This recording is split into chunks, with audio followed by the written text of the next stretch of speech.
SmartSuite Views is a way for you to look at your data in SmartSuite. Hi, my name is Kevin. I'm the owner of NC South. I'm a certified SmartSuite consultant, and we're also a partner with SmartSuite. In this video, I'll run you through the different view types that you can get in SmartSuite, how to use them, and some of the tips and tricks with using them. So stick around and we'll dive right in. There are 9 different views available in SmartSuite. So it's a grid view, card view, Kanban view, calendar view, timeline view, map view, chart view, dashboard view, and a form view. Starting off though, we're looking at the grid view, which is the default view you get whenever you create a new project or new table, reading off that. So this is a SmartSuite template we're looking at the moment. And as you can see, it shows we're in a grid view. So very much like a spreadsheet, but just a lot more powerful. There's a few filtering options up here. Some of note is the grouping. So you can group the different records by any field, really. All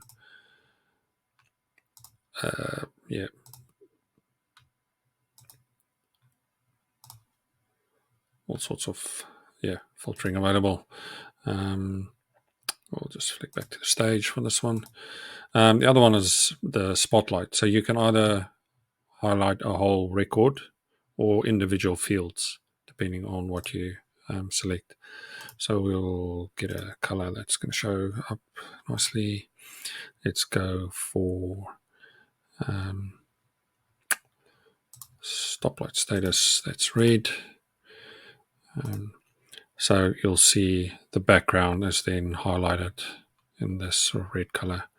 If we maybe change this one, you'll see that change as well.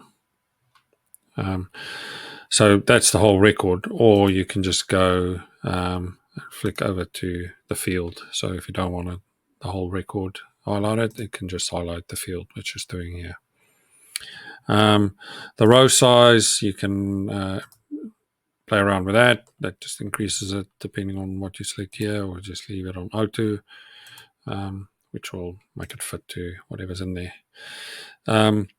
To access the records in here, so there's this little expand option here, which then you can dive into the individual records and see the information. You can also hover with your mouse over it and click the space bar, which I'm doing now, to open it. When you've got these single select fields, you can click into the field and press enter, and that will open up the field as well. There's some bulk actions, so I'll just select all of them too. It's the same thing. You can select one or two, and there's this menu that opens up down the bottom that gives you some options. So you can duplicate those records. If you do that, you'll see it creates new records, copy them, delete them, print them. A whole lot of actions available from those menus. So that is the grid view. Like I said, the most powerful of the lot potentially. Resembles a spreadsheet, but you can do quite a bit more above and beyond what you would be able to do in a spreadsheet.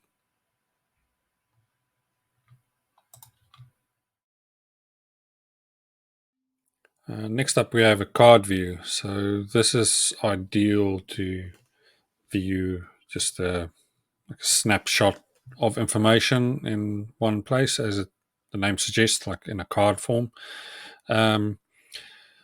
Filtering options pretty similar to the grid view, apart from one thing of note is in the fields to display, you can select a cover image. So if you have something, so for this one I've added a logo, or you can have documents where they display as a cover image. So a logo probably makes more sense. So this could be if you've got a lot of clients and you have their logos or things, you can easily distinguish between them. So yeah, like I say, snapshot of information that displays. Again, if you click on it, opens the record where you can see more information. The other difference is the size. So you can sort of increase or decrease the size of the cards from here to sort of match what you want to see. That is the card view.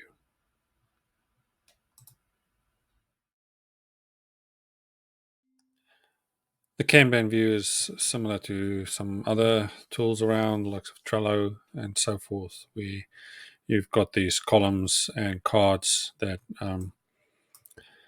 you can move around by just dragging them into the different columns. There's also the option here to define how you want to group them. So if we wanted to look at those stoplight statuses and see which records are in which state, you can do it that way. It gives you a count of the amount of records in that status. There's also, like the card view, the option to display the cover images. As I don't have them on all of them, they won't display, but the ones that do, it'll display the logo. And similar, you can define the size of the cards.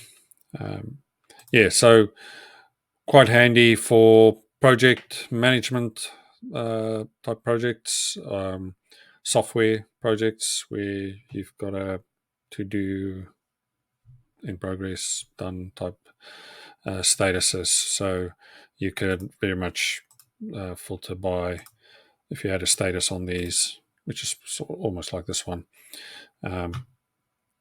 filter it and view it that way.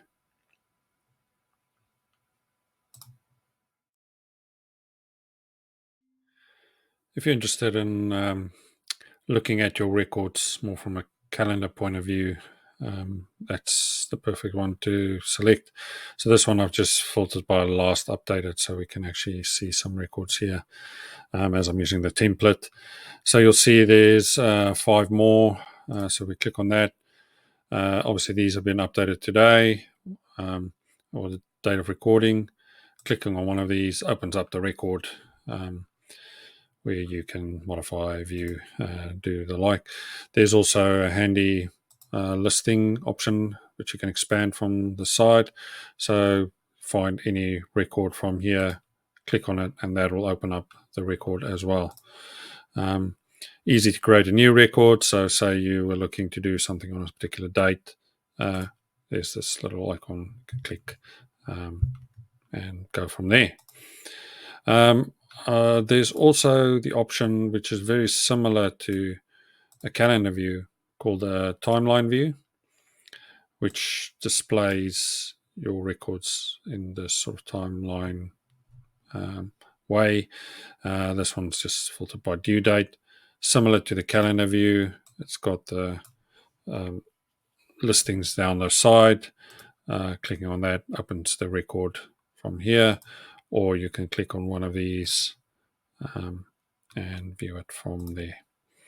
So that's the calendar and the timeline views.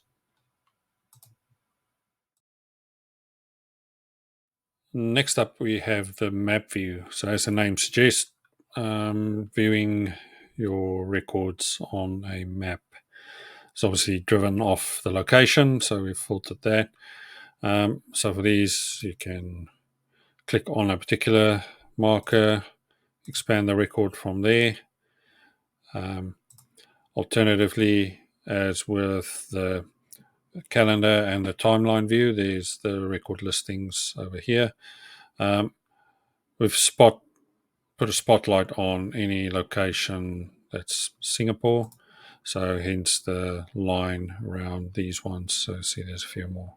So you can click into that, and that opens up the record as well. So see, with some of these, there's this number. That indicates that there's multiple records in the same location.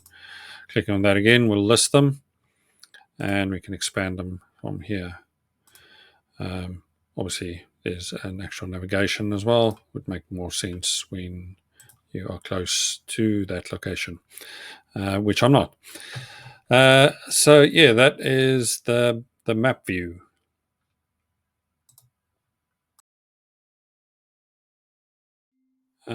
Next, we're looking at the chart view, and as the name suggests, best for looking at your records or your information in a chart view.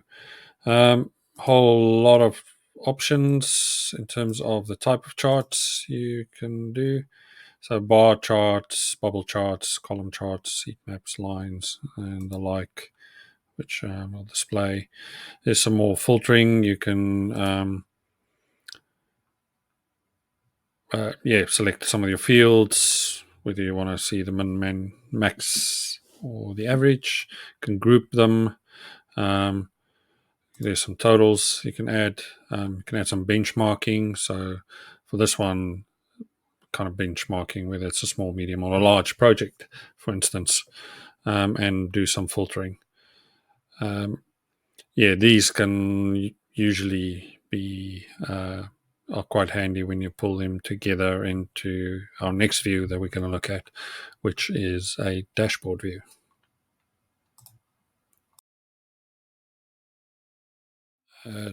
Dashboard view is one that, yes, probably another one of the real powerful ones in terms of SmartSuite views.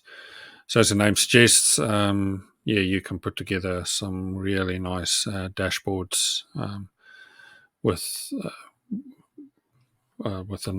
SmartSuite. So the dashboards work with widgets, so you can add new widgets. And one of my previous videos might have covered this. There's a whole lot of different areas which you can add. So as I mentioned in the previous section, the card view, so you can literally, the chart view, you can add a chart into the dashboard or a whole lot of different charts and view different areas of your data in different ways, which is what this demo one has done. Really powerful to get that one view of what's happening across your solution or multiple solutions. So that's the dashboard view.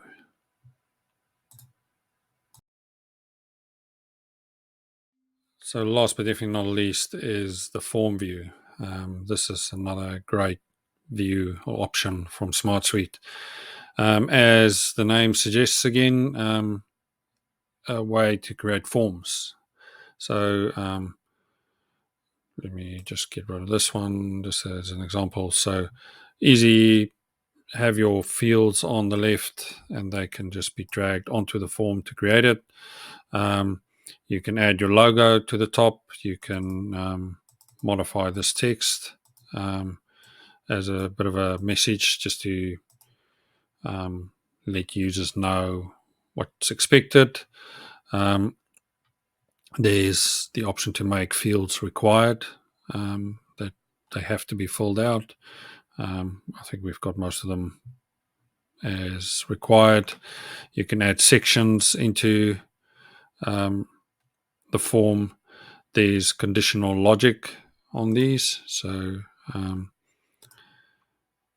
you can say whether a certain field shows up or not. You can move fields around. In the settings, you can display this message once the form has been submitted. Like it says, it can redirect to another URL. You can also allow users to come back and complete the form later. So they can start off, and then if they don't have time to complete it, they can come back later. This is shared in a couple of ways. You can share the link to the form. So we can just copy that and show you what it looks like.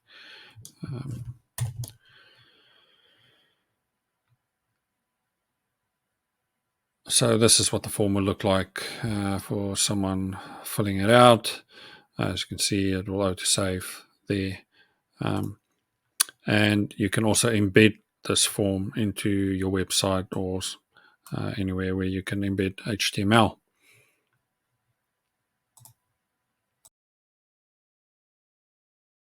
Lastly, and quite importantly, is a few tips and tricks in regards to different views and how we go about. So, firstly, is how do you actually create a new view?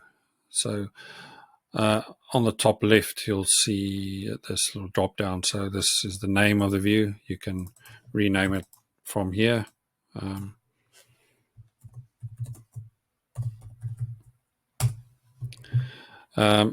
From the drop down, rename it there, add a description. You can duplicate it, you can delete it. Currently, this view is also set to private. So you've got two options, a public and a private view. When you switch it to public, anyone can modify and move these columns around and the like. But if it's private, then only you can do that. That's also available from, you'll see there's this little icon here that you can hover. So when it's in public, is the multiple avatars, but private, it will just be the one. On the drop down, it also changes. So these are split by public views and private views. So we can flick back to that one from there. So actually creating the view, there's a couple of ways. So there's this plus sign. So any of the views that we've talked about, you can create them from here, or down the bottom, there's also, when you hover over that, you get the option to create views. This is also the way to switch between the different views that you've already got set up, or search for a view if you've got quite a lot in here. The other thing you probably would have seen is to lock a view. So as it suggests here, when you lock it, even though it's in public view, no one would be able to modify it. It's also got a little, if we just go out and go back in here. So when we now, it's just that toggle really. Then another one is this option here. So you can star this particular view, and that will put it in your starred items. So we can now see that new view is in our starred view. So that's it for SmartSuite Views. Hopefully you found that interesting and helpful. If you have, please like and share this, and also follow our channel. That will help us get the word out, and as we're adding more content continually. If you are interested to find out more about SmartSuite, feel free to get in touch with us via our website. We'll put a link down in the description below. We'd be more than willing to help you get started and take advantage of this great product. Until next time, goodbye.